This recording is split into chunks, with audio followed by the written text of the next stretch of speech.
It's time now for a look at the latest in local news. In the news, Jesup Police Chief Chris Hamilton says the Jesup PD's arrested two males after shots were fired Monday afternoon around 4:45 p.m. on Walker Street in Jesup. Fortunately, they state no one was hit or injured. Chief Hamilton says no names are being released at this time as the investigation is ongoing, but shots fired yesterday afternoon around 4:45 p.m. on Walker Street in Jesup. Once again, two men are in custody, have been arrested at this time. Should have more details on Wednesday's newscast. Also in the news, the case of State of Georgia versus former Jesup police officer Stephen Wright has been postponed for a third time. It was stated in court that it will not be able to be tried this year. Earliest it can be put back on the trial calendar is the year 2024. Jury selection got underway Monday morning, and they broke for lunch. And after lunch, a conference among attorneys took place in Judge Burtguy's chambers. When they came out, it was announced that the lead prosecutor in the case, Nigel Lush, had a medical emergency and had to be rushed to Wayne Memorial Hospital. Again, we checked with District Attorney Keith Higgins. He says he's doing well, but had to be kept overnight for observation. Again, due to him being rushed to the hospital, the case had to be postponed. Again, Stephen Wright remains out on bond. He faces serious criminal charges, including sexual assault, sexual battery, and violation of his oath of office. He's a 10-year veteran in law enforcement, was dismissed after his arrest by the GBI back on September 1st of 2020. Once again, the case postponed yesterday afternoon. Again, jury selection got underway all morning long. They were set to pick the jury in the afternoon, but again, after lunch, it was announced that due to medical emergency, the case has been postponed. Again, Nigel Lush, the leading prosecutor, was rushed to the hospital by ambulance, but again, they state he's doing well and kept overnight for observation. We'll be back with more news after this word from our sponsor, the commercial messages, so please stay tuned. Today on the Butch and Bob Show, we wrap up our interviews with the Jesup City candidates running for office in November. Election date again Tuesday, November 7th, 3 weeks of early voting before that. Today, candidate for District 5, Commissioner Katrina Dumas, joins us on the Butch and Bob Show. She's running for the District 5 position, as is former Jesup City Manager Mike Deal. On Monday, we interviewed Margaret Rawls. She's a candidate in District 4, along with candidate Jonathan McCullough. In District 1, the two candidates are former Jesup Police Chief Perry Morgan and former City Council member Ricky Reddish. Race for mayor is also contested. Incumbent Mayor Ralph Hickox being opposed by Tyrone Johnson. Again, 3 weeks of early voting before November 7th. All registered voters are encouraged to get out and vote. All city races are contested. 3 new council members will be on the board come January of 2024. Again, all 3 incumbents elected not to seek re-election. And we continue to follow the elections closely. Once again, the date of the election, Tuesday, November the 7th. Jesup City Commissioners have a meeting set for tonight at City Hall, their regular agenda meeting. Under new business, discussion of alcohol license application for Griffith's Hospitality, Eldorado's Mexican and Japanese cuisine at 146 South Macon Street. Also, discussion of the cost of living raise for retirees. Discussion of the 2024 LeMig project report with City Engineer Bill Schuman. Review of the August 2023 financial statement. Executive session discuss personnel, items with City Manager, items with Commissioners, items with the Mayor. All that tonight at 7 p.m. They have a full report for tomorrow here on the local news.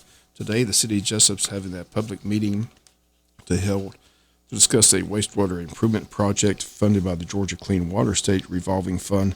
Again, it's taking place this morning at 10 a.m. at City Hall.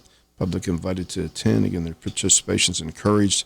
And the purpose of the public meeting today is to inform the public of the need for installation of the regional wastewater collection and transmission system.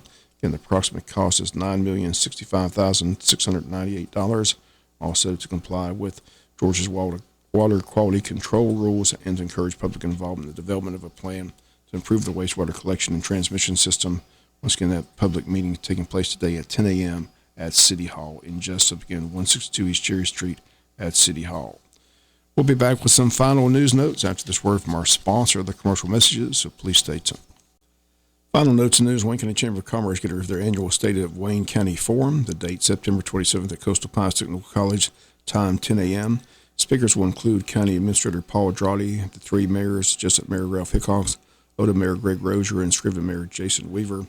Tickets are $30 for Chamber members and $40 for non-members. They're available at the Chamber of Commerce, and they ask you to register before the event. Need information or to register, call the Chamber at 912-427-2028. This is Homecoming Week in Wayne County. A lot of festivities taking place. The Homecoming Parade set for Thursday afternoon in downtown Jesup. It'll get underway at 5 p.m. They ask participants be in line up at 4:15.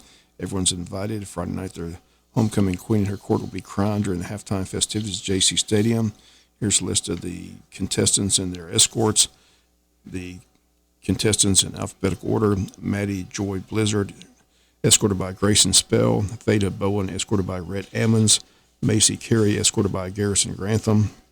Ansley Davis, escorted by Andy Peel. Tori Davis, escorted by Chase Davis.